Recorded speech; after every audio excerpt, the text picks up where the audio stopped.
Hello friends, welcome to my channel Mastaki Pathshala where you learn English better through Bengali যেখানে তোমরা ইংরেজি শিখবে বাংলায় অনেক বেটার ভাবে। সামনেই তোমাদের পিএসসি ক্লার্কশিপ মেন্স পরীক্ষা হতে চলেছে এবং সেই পরীক্ষার ইংলিশ প্রিপারেশনের জন্য তোমাদের টপিক ওয়াইজ বিভিন্ন ক্লাসেস নিয়ে আসা হচ্ছে, যেরকম রিপোর্ট রাইটিং এর ক্লাস, ট্রান্সলেশনের ক্লাস এবং প্রেসি রাইটিং এর উপরে ক্লাস।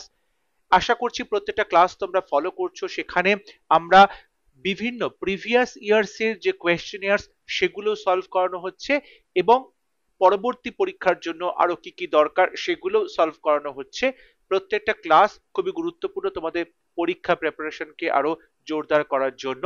তোমরা আমাকে অনেকবার রিকোয়েস্ট করেছো যে রিপোর্ট রাইটিং এর কিছু ইম্পর্টেন্ট টপিকস নিয়ে আসতে পিএসসি ক্লার্কশিপ 2024 পরীক্ষার জন্য। আজকে আমরা এই ক্লাসে 50টা টপিক 50টা টপিক আমরা আলোচনা করব, যেখানে আমার যেগুলো মনে হচ্ছে মোস্ট ইম্পর্টেন্ট টপিকস বলে সেগুলো পরীক্ষাতে আসার মতো সম্ভাবনা রয়েছে, মোস্ট ইম্পর্টেন্ট সেই টপিকগুলো নিয়ে আলোচনা করব।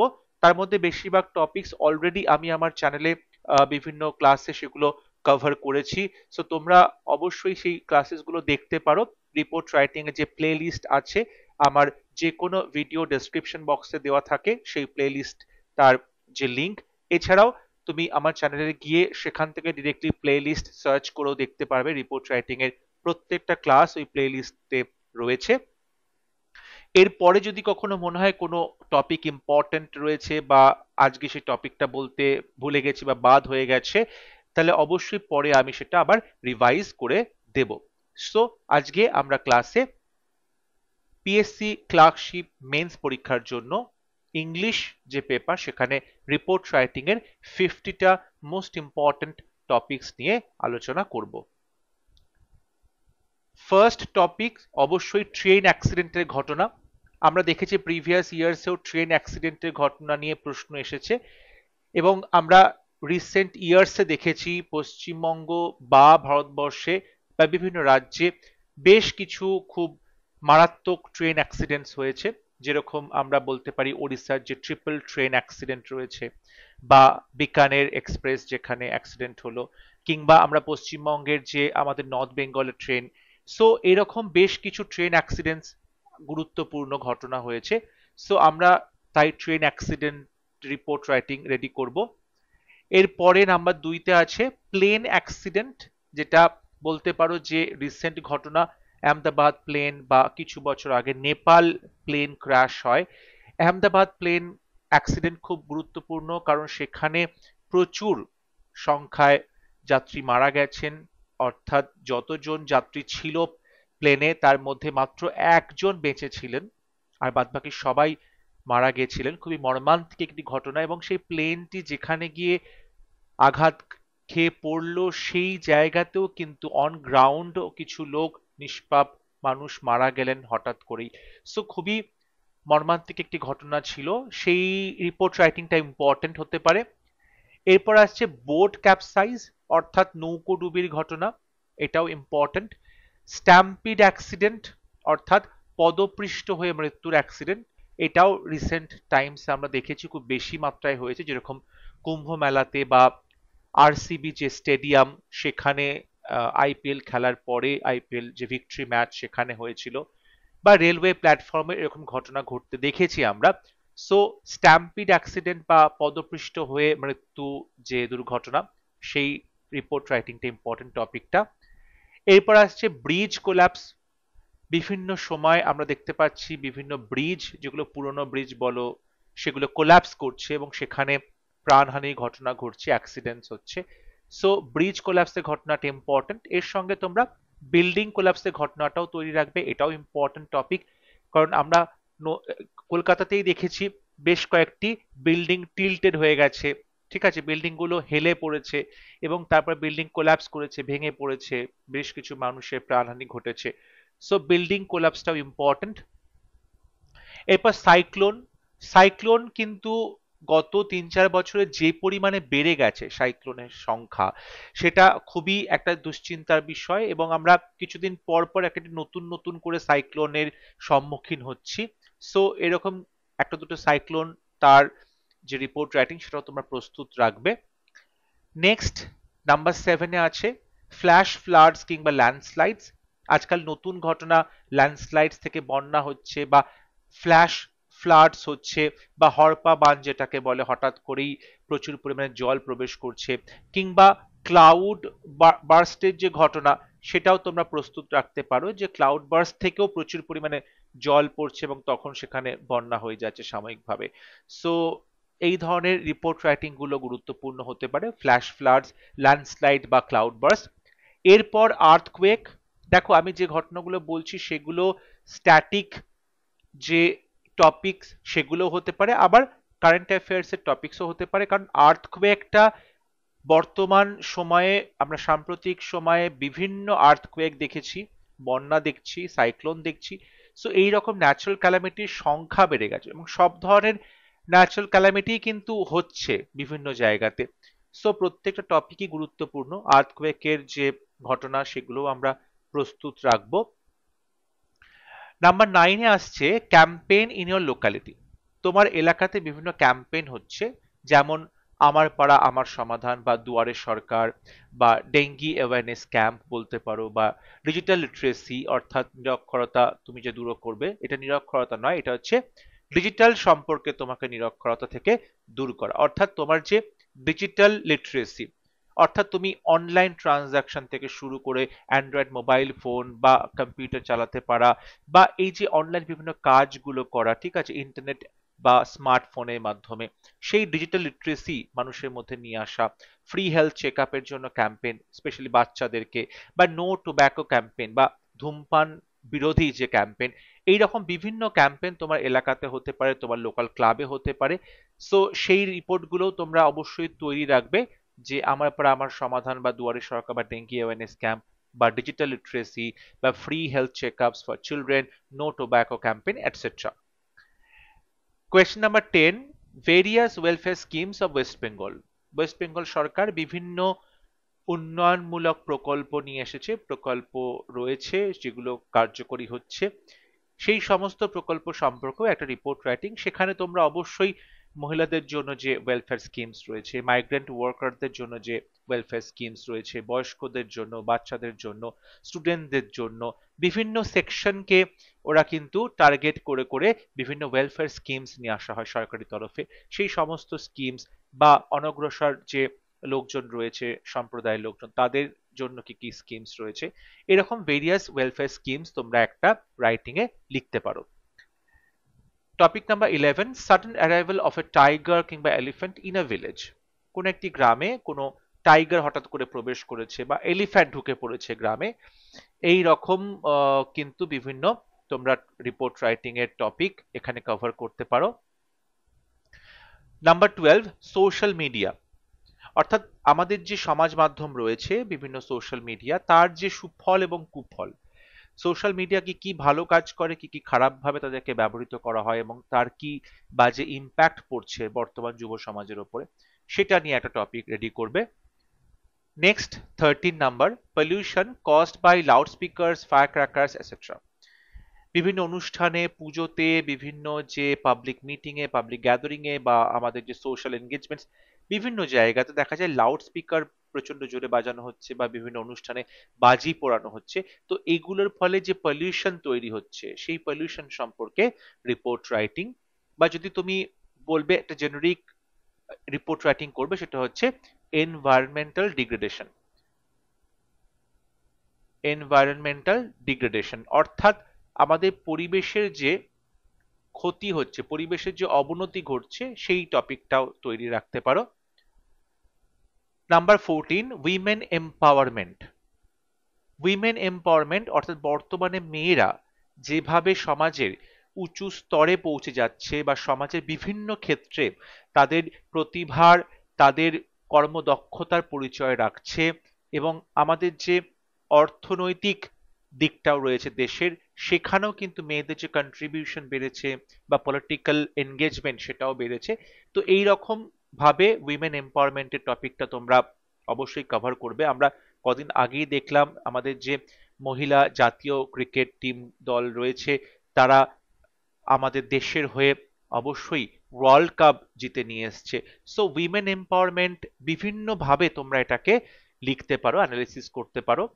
নেক্সট টপিক, খুব relevant topic, women safety. Women safety অর্থাৎ নারী সুরক্ষা, নারী নিরাপত্তা, স্পেশালি আমরা যে রাজ্যে বসবাস করছি সেই রাজ্যে এবং যে দেশ, দু জায়গাতেই কিন্তু উইমেন সেফটির এই টপিকটা খুবই রেলেভেন্ট হয়ে উঠেছে। সুতরাং এই টপিকটা তোমরা তৈরি রাখবে। এবং যদি তোমরা পশ্চিমবঙ্গের পার্সপেক্টিভে কথা বলো তাহলে অপরাজিতা বিল, এটাও তোমাদের কিন্তু প্রস্তুত রাখা উচিত। অপরাজিতা বিল অর্থাৎ যখন আরজিকর হত্যাকাণ্ড হয় তারপর পশ্চিমবঙ্গ সরকার নারী সুরক্ষার জন্য অপরাজিতা বিল প্রপোজ করেছিল, এবং সেই বিলটা নিয়ে রিপোর্ট রাইটিং এর কথা বলছি। উইমেন সেফটি যদি বলা হয় পশ্চিমবঙ্গ সরকার কি কি পদক্ষেপ গ্রহণ করেছে, তখন এই জিনিসগুলো লিখলে অনেক বেশি ভালো হবে। নেক্সট টপিক, উইমেন এডুকেশন এবং রোল অফ কন্যাশ্রী প্রকল্প। অবশ্যই নারী শিক্ষা, এবং সেখানে পশ্চিমবঙ্গের যে প্রকল্প রয়েছে কন্যাশ্রী প্রকল্প, সেই প্রকল্প কিভাবে সাহায্য করেছে, কিভাবে নারী শিক্ষার হার বাড়িয়েছে রাজ্যে, সেটা নিয়ে এখানে রিপোর্ট রাইটিং লিখতে বলা হয়েছে। Number 17, the problem of street dogs, conflict between dogs and man. আমরা প্রায় সময় খবরের কাগজে দেখতে পাচ্ছি যে স্ট্রিট ডগস এর সাথে মানুষের যে একটা কনফ্লিক্ট হচ্ছে, সেখানে স্ট্রিট ডগসদেরকে নির্বিচারে হত্যা করা হচ্ছে, বিভিন্ন রকম ভাবে তাদের উপর নির্যাতন করা হচ্ছে। কখনো কখনো দেখতে পাচ্ছি যে কুকুর মানুষকে কামড়ে দিচ্ছে, এরকম ঘটনাও সামনে আসছে। সো আসল যে প্রবলেমটা, এই যে কনফ্লিক্টটা কেন হচ্ছে, তার সলিউশনটা কি, সরকারি তরফে প্রশাসনিক তরফে কিভাবে এটাকে সলভ করা যায়, বা এই প্রবলেম ফেস করতে গিয়ে আমাদের যে আমরা যে হিউম্যান বিংস তাদের কি সামাজিক দায়িত্ব থাকে বা একটা মরাল অব্লিগেশন থাকে, সেই সমস্ত তোমরা এখানে লিখতে পারো। নাম্বার 18 আসছে হেভি শাওয়ার ইন কলকাতা বা water lock condition in Kolkata বা এনি আদার মেট্রো সিটিজ। কিছুদিন আগে দেখলাম কলকাতায় ভারী বর্ষণ হলো এবং সেখানে ওয়াটার লক সিচুয়েশন হলো, জল জমে বন্যা সেখানে সৃষ্টি হলো। এটা শুধু কলকাতায় নয়, যে কোনো মেট্রো সিটিতে, তুমি ব্যাঙ্গালোর ধরো, চেন্নাই ধরো, ঠিক আছে, মুম্বাই বলো, এরকম বিভিন্ন মেট্রো সিটিতে বৃষ্টি হলেই সেখানে ওয়াটার লকিং সিচুয়েশন হচ্ছে, ফ্লাড সিচুয়েশন হচ্ছে। সেটা নিয়ে একটা টপিক দেওয়া হয়েছে। Question number 19, unemployment in west Bengal. পশ্চিমবঙ্গে বেকারত্ব সমস্যা। বেকারত্ব সমস্যার ক্ষেত্রে তুমি যদি পুরো দেশের চিত্রটা এখানে উল্লেখ করবে, সেখানেও দেখবে যে আনএমপ্লয়মেন্ট সমস্যাটা কখনো একটু বাড়ছে, কখনো একটু কমছে, তাতে কিন্তু কোনো আমরা স্টেবিলিটি দেখতে পাচ্ছি না। পশ্চিমবঙ্গের রিপোর্ট যেগুলো বলছে, লেটেস্ট যে রিপোর্ট, সেখানে কিছুটা হলেও আনএমপ্লয়মেন্টের রেট কমেছে বলে বলা হচ্ছে, যদিও গ্রাউন্ড লেভেলে আমরা বোধহয় একটু অন্য দৃশ্য দেখছি। সেখানে হয়তো স্যালারিড পার্সন বা চাকরিরত যে পার্সেন্টেজ, চাকরিরত মানুষের পার্সেন্টেজ সেটা কমছে, কিন্তু ব্যবসা বা বিভিন্ন যে এন্টারপ্রেনিউরাল যেগুলো এন্টারপ্রাইজেস রয়েছে সেগুলোর সংখ্যা বাড়ছে, বা বলতে পারে আনঅর্গানাইজড সেক্টরে কাজের সংখ্যা বাড়ছে। সো আনএমপ্লয়মেন্ট সমস্যাটা কোনো কোনো এরিয়াতে বাড়ছে, কোনো কোনো এরিয়াতে কমছে, ঠিক আছে। সো এটা তোমরা এখানে উল্লেখ করে লিখবে। Topic number 20, fire in illegal fire cracker factory. অর্থাৎ বেআইনি যে বাজি তৈরি কারখানা, সেখানে আগুন লেগে যাওয়ার ঘটনা। এরকম ঘটনার রিপোর্ট আমরা আগেও পেয়েছি, প্রিভিয়াস ইয়ার্স এ পরীক্ষাতে এসেছে। সো এই রিপোর্টটাও তোমরা তৈরি রাখবে। 21, visit to an old age home কিংবা অরফানেজ। বৃদ্ধাশ্রমে ভিজিট করা কিংবা অরফানেজ অর্থাৎ অনাথ আশ্রমে যখন ভিজিট করা হয়, তুমি বা তোমার ক্লাবের সদস্যরা ভিজিট করছে, তো এই সমস্ত কিছু তোমরা কিন্তু এখানে লিখতে পারো। Number 22, seminar on educate girl child বা sustainable solution for the plastic waste. বিভিন্ন সেমিনার হতে পারে, সেই সেমিনার যেরকম এডুকেট গার্ল চাইল্ডের উপর হতে পারে, বা প্লাস্টিক পলিউশনকে রোধ করার জন্য যে সাস্টেনেবল সলিউশন সেটার উপর একটা সেমিনার রাখা হয়েছে। এইরকম বিভিন্ন টপিকের উপর সেমিনার যে বিষয়টা, সেটা তোমরা তৈরি রাখতে পারো, যে সেমিনার কিভাবে লেখা হয়, সেমিনার রিপোর্ট আসলে খুবই ইম্পর্টেন্ট হতে পারে। নাম্বার 23, সেলিব্রেশন অফ কন্যাশ্রী দিবস, 14th অগস্ট কন্যাশ্রী দিবস। সো কন্যাশ্রী দিবসের যে সেলিব্রেশনটা সারা দেশ রাজ্য জুড়ে করা হয়, সেটা নিয়ে এখানে বলা হচ্ছে। সেটা প্রশাসনিক তরফে বিভিন্ন স্কুলে কলেজে বিভিন্ন ক্লাবের মাধ্যমেও কন্যাশ্রী দিবস পালন করা হয় রাজ্য জুড়ে। Number 24, measures for improvement of health infrastructure taken by your district। তোমার ডিস্ট্রিক্ট বা তোমার যে জেলা, সেই জেলা, তোমার জেলার যে সমস্ত হসপিটালগুলো রয়েছে সরকারি হসপিটাল, তার স্বাস্থ্য পরিকাঠামো উন্নতির জন্য কি কি পদক্ষেপ গ্রহণ করেছে সেগুলো লিখতে বলা হয়েছে। Number 25, price hike of daily commodities. এটা অল টাইম একটা ইম্পর্টেন্ট টপিক হয়ে থাকে, যে আমরা দেখতে পাচ্ছি যে দৈনন্দিন যে নিত্য প্রয়োজনীয় জিনিসপত্র তার দাম বাড়ছে, ঠিক আছে, অর্থাৎ দ্রব্য মূল্য বৃদ্ধি। সো এই টপিকটাও তোমরা অবশ্যই প্রস্তুত রাখবে। Topic number 26, the problem of shortage of blood in the blood banks. অর্থাৎ এই যে আমাদের ব্লাড ব্যাংকস গুলো আছে, সেখানে প্রায় দেখা যায় যে রক্তের যে ঘাটতি হচ্ছে, রক্ত সরবরাহ বা যোগানে ঘাটতি হচ্ছে, সেই প্রবলেমটা কেন হচ্ছে, তার সলিউশন কি, সেটা নিয়ে একটা report writing. Number 27, mushrooming of illegal constructions in your area. তোমার এলাকাতে অবৈধভাবে যে বিভিন্ন কনস্ট্রাকশন চলছে, বিল্ডিং তৈরি কাজ চলছে, সেটা নিয়েই এখানে লিখতে বলা হয়েছে যে তোমার এরিয়াতে কিন্তু মাশরুমিং হচ্ছে, অর্থাৎ ব্যাঙের ছাতার মতো এরকম বেআইনি বিভিন্ন কনস্ট্রাকশন গজিয়ে উঠছে, সেটা নিয়ে report writing. 28, problems of senior citizens. অর্থাৎ যারা বরিষ্ঠ নাগরিক রয়েছে তাদের যে প্রবলেমস গুলো তারা ফেস করে, তার সলিউশনটা কি, সেটা রাজ্য সরকার তরফে বা কেন্দ্রীয় সরকার তরফে কি কি সলিউশন করা আছে সেগুলো অবশ্যই তোমরা মেনটেন করবে। Question number 29, brain drain in India. Bharatvarsha থেকে যে মেধাবী ছাত্ররা বিদেশে চলে যাচ্ছে পড়াশোনার জন্য, ভালো চাকরির অপরচুনিটি পেয়ে, সেই বিষয়টি নিয়ে লিখতে বলা হয়েছে brain drain. Number 30, Pahalgam terrorist attack. খুবই মর্মান্তিক ঘটনা, যেখানে আমরা দেখতে পেয়েছি যে কাশ্মীরের যে পেহেলগাঁও, সেখানে টেররিস্টরা অ্যাটাক করে টুরিস্টদের ওপরে, এবং সেখানে অনেক নিরীহ প্রাণ, তাদের প্রাণ বিসর্জন যায় কারণ টেররিস্ট অ্যাটাকের জন্য। সো সেই ঘটনাটাও ইম্পর্টেন্ট বলে আমার মনে হয়েছে। Question number 31, Nepal Gen Z protest. যদিও এটা একদম সাম্প্রতিক ঘটনা, তবুও খুব বৃহত্তর তার একটা কিন্তু কনোটেশন রয়েছে ভারতবর্ষের ক্ষেত্রেও, যে সেখানকার জেনজি যখন প্রোটেস্ট করছে বা ছাত্র আন্দোলন হচ্ছে পাশের দেশে, সেই ছাত্র আন্দোলনের প্রভাব সামহাও ইন্ডিয়াতেও বিভিন্ন ক্ষেত্রে এসে পড়বে বা পড়ছে আমরা দেখতে পাচ্ছি। সেই জন্য নেপাল জেনজি প্রোটেস্ট এটা ইম্পর্টেন্ট। তোমরা চাইলে এখানে বাংলাদেশের যে স্টুডেন্ট মুভমেন্ট সেটাও এখানে তৈরি রাখতে পারো, বাংলাদেশের যে স্টুডেন্ট মুভমেন্ট,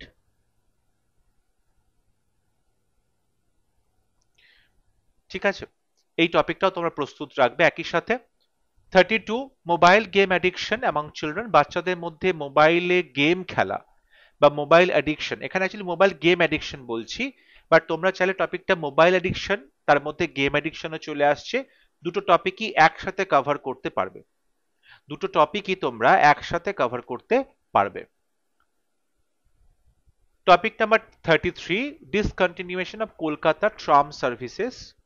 সারা ভারতবর্ষে একমাত্র কলকাতাতেই ট্রাম চলাচল কন্টিনিউ করা হচ্ছিল, হাতে গুনে যদিও কয়েকটি ট্রাম, বা তবুও ট্রাম সার্ভিসেস কন্টিনিউ চলছিল, বাট সেটা বন্ধ করে দেওয়া হয়েছে। অর্থাৎ কলকাতায় এত বছরের পুরনো যে ঐতিহ্যবাহী ট্রাম সার্ভিস প্রচলিত ছিল, সেটা এবার থেকে বন্ধ করে দেওয়া হয়েছে। সো সেটা নিয়ে তোমরা রিপোর্টারি লিখতে পারো, discontinuation of Kolkata tram services. Question number 34, problem of illegal migration in India.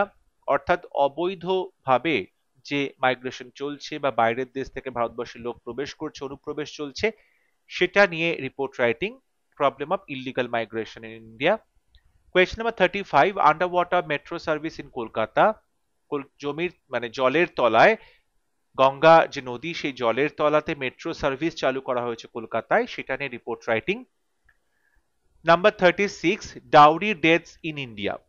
অতি সম্প্রতি আমরা দেখতে পেয়েছি ভারতবর্ষের বিভিন্ন রাজ্যে ডাউরি ডেথস এর সংখ্যা বেড়ে গেছে, এবং সেটা নিয়ে রিপোর্ট রাইটিং।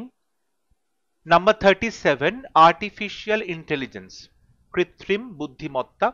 খুবই গুরুত্বপূর্ণ, যে আজকে আমরা যখন বর্তমান প্রযুক্তিকে কাজে লাগাচ্ছি আমাদের দৈনন্দিন জীবনের প্রত্যেকটি কাজে, সেখানে আর্টিফিশিয়াল ইন্টেলিজেন্স নতুন একটি দিগন্ত খুলে দিয়েছে, কৃত্রিম বুদ্ধিমত্তা। সেই জন্য ভারতবর্ষে আর্টিফিশিয়াল ইন্টেলিজেন্সকে কিভাবে কাজে লাগিয়ে ভারতবর্ষকে একটা পাওয়ার হাউসে পরিণত করার চেষ্টা করা হচ্ছে, এই সমস্ত কিছুই তোমরা এই রিপোর্ট রাইটিং এ মেনশন করবে।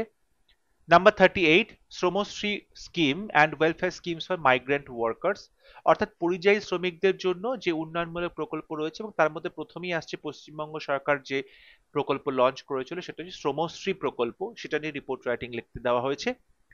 39, হকার প্রবলেম ইন কলকাতা, কলকাতায় হকার প্রবলেম, অর্থাৎ হকারদের যে সমস্যা বা হকারদের নিয়ে যে কলকাতায় সমস্যা, সেটা নিয়ে তোমরা এখানে অবশ্যই রিপোর্ট রাইটিং লিখবে। Number 40, chat GPT, chat GPT যে টেকনোলজি সেটাকে ব্যবহার করে কিভাবে কাজ করা হচ্ছে, কিভাবে আমরা আমাদের কাজকে আরো বেশি স্মুথ করছি চ্যাট জিপিটির মাধ্যমে, সেই বিষয়টা তোমরা এখানে উল্লেখ করবে। 41, ডিজিটাল অ্যারেস্ট, ডিজিটাল অ্যারেস্ট অর্থাৎ ডিজিটাল মাধ্যমে যখন কোনো মানুষকে অ্যারেস্ট করা হচ্ছে, এবং এটা অবশ্যই এটা একটা স্ক্যাম চলছিল, সেখানে প্রচুর মানুষ এই স্ক্যামের মধ্যে তার শিকার হয় স্ক্যামের, এবং সেখানে প্রচুর মানুষ তাদের অনেক টাকা পয়সা খুইয়েছিল ডিজিটাল অ্যারেস্ট থেকে বাঁচার জন্য। সো সেই টপিকটাও তোমরা রেডি রাখবে। Number 42, problems of Bengali speaking migrant workers, অর্থাৎ বাংলাভাষী যে পরিযায়ী শ্রমিক তারা যে প্রবলেম ফেস করেছিল ভারতবর্ষের বিভিন্ন রাজ্যে, সেটা নিয়ে এখানে রিপোর্ট রাইটিং লিখতে বলা হয়েছে। 43, under water metro services in Kolkata, অর্থাৎ কলকাতায় জলের তলা দিয়ে যে মেট্রো সার্ভিস গেছে, আমি সরি এটা রিপিট হয়ে গেছে এই প্রশ্নটা, এই টপিকটা রিপিট হয়ে গেছে, ঠিক আছে, এই টপিকটা রিপিট হয়ে গেছে এখানে। এর আগেও আমরা 35এও দেখতে পাচ্ছি সেম টপিকটা ছিল, এই টপিকটা এখানে রিপিট হচ্ছে। 44, the problem of ragging and solution, বলা হচ্ছে র্যাগিং এবং তার সমাধান কি। র্যাগিং নিয়েও আমরা পশ্চিমবঙ্গেই দেখেছি স্কুলে বা কলেজে বিভিন্ন ঘটনা ঘটেছে, এবং অবশ্যই ভারতবর্ষের পার্সপেক্টিভ থেকেও বিভিন্ন রাজ্যে বিভিন্ন সময় ঘটনা ঘটেছে। সো সেই বিষয় নিয়ে এখানে লিখতে বলা হয়েছে র্যাগিং এর প্রবলেমটা কি, র্যাগিংটা কেন হচ্ছে, কেন সেটা এখনো কন্টিনিউ করা হচ্ছে, এবং তার উপায় কি, তাকে নির্মূলে নিশ্চিহ্ন করার উপায়টা কি, সেটা নিয়ে কথা বলবে। 45, চাইল্ড লেবার, অর্থাৎ শিশু শ্রম, শিশু শ্রম চাইল্ড লেবার, এই টপিকটাও গুরুত্বপূর্ণ। 46, heat waves in west Bengal, পশ্চিমবঙ্গে যে হিট ওয়েভস চলছিল, ঠিক আছে, সেই বিষয়টা নিয়ে রিপোর্ট রাইটিং লিখতে দেওয়া হয়েছে। খুবই নাজেহাল অবস্থা হয়েছিল প্রত্যেকটি পশ্চিমবঙ্গবাসীর, এবং সেই সময়টা কিন্তু আমরা দেখেছিলাম যে কিভাবে আমাদের পরিবেশের তাপমাত্রা বাড়ছে, কিভাবে গ্লোবাল ওয়ার্মিং আমাদের যে শরীর স্বাস্থ্য প্রকৃতি তাকে ক্ষতি করছে। 47, 250th বার্থ অ্যানিভার্সারি অফ রাজা রামমোহন রয়, অর্থাৎ রাজা রামমোহন রায়ের 250তম যে বার্থ অ্যানিভার্সারি, জন্ম শতবার্ষিকী, সেটা অনুষ্ঠিত হয়েছিল 2022 সালে, যদিও 2022 সালে, যদিও তবুও টপিকটা ইম্পর্টেন্ট বলে আমার মনে হয়েছে। So 250th birth anniversary of রাজা রামমোহন রয়। 48, ইউনেস্কো রেকগনিশন অফ দুর্গা পুজো, কলকাতা তথা পশ্চিমবঙ্গে যে দুর্গাপুজো, সেই দুর্গাপুজোকে ইউনেস্কো তাদের ইনট্যাঞ্জিবল যে ক্যাটাগরি রয়েছে সেই ক্যাটাগরিতে সেখানে স্বীকৃতি দিয়েছে ইউনেস্কো। খুবই গর্বের একটি বিষয় সমস্ত পশ্চিমবঙ্গবাসীর, বা বলতে পারো বাঙালি হিসেবে। 49, welfare schemes of West Bengal government for women, মহিলাদের জন্য পশ্চিমবঙ্গ সরকারের যে ওয়েলফেয়ার স্কিমস রয়েছে বা উন্নয়নমূলক বিভিন্ন প্রকল্প রয়েছে সেগুলো লিখতে বলা হয়েছে। এবং সবার last topic, online education and exams, অর্থাৎ এই যে অনলাইন এডুকেশন চলছে বা এক্সামস চলছে, সেই বিষয়টা নিয়েই আমরা দেখতে পেয়েছি লকডাউনের পর থেকেই আমাদের শিক্ষাক্ষেত্রে একটা ব্যাপক পরিবর্তন হয়, এবং এখানে আমরা দেখতে পাই ক্লাসরুম যে এডুকেশন বা অফলাইন এডুকেশন থেকে এডুকেশনটা অনলাইনে চলে আসছে, ডিজিটাল মাধ্যমে এডুকেশন সেখানে প্রোভাইড করা হচ্ছে। সো সেই বিষয়টা নিয়ে লিখতে বলা হয়েছে, এবং শুধুমাত্র অনলাইন এডুকেশন নয়, অনলাইনে এখন এক্সামও চলছে, বিভিন্ন কলেজের যে পরীক্ষা সেখানে আমরা অনলাইনে এডুকেশন চলছে, অনলাইনে সেখানে শিক্ষাদান চলছে বা পরীক্ষাও চলছে। সো সেই বিষয়টা নিয়ে রিপোর্ট রাইটিং লিখতে দেওয়া হয়েছে। আশা করছি আজকে ক্লাস তোমাদের ভালো লেগেছে। তোমরা অবশ্যই এখানে যতগুলো রিপোর্ট রাইটিং এর টপিক দেওয়া হলো প্রত্যেকটা টপিক রেডি রাখো। অলরেডি আমার চ্যানেলে প্রচুর টপিক তোমরা পেয়ে যাবে যেগুলো কভার করেছিলাম। সো যেগুলো অবশ্যই কভার করা হয়নি সেগুলো পরবর্তী সময় চেষ্টা করব সেগুলোকে কভার করতে। But in the meantime তোমরা নিজেরাও অবশ্যই চেষ্টা করো এবং এই যে টপিকগুলো হয়ে গেছে সেগুলোকে অবশ্যই তোমরা প্রস্তুত রাখো নিজেদের মতো করে লিখে, সেগুলোকে রেডি রাখো পরবর্তী পরীক্ষার জন্য। যদি ভিডিওটি ভালো লাগে ভিডিওটি লাইক করবে, শেয়ার করবে এবং আমার চ্যানেলটি অবশ্যই সাবস্ক্রাইব করতে ভুলবে না। পরবর্তী ক্লাস নিয়ে খুব শীঘ্র দেখা হবে। ততক্ষণ সবাই ভালো থাকবে, সুস্থ থাকবে। Thank you.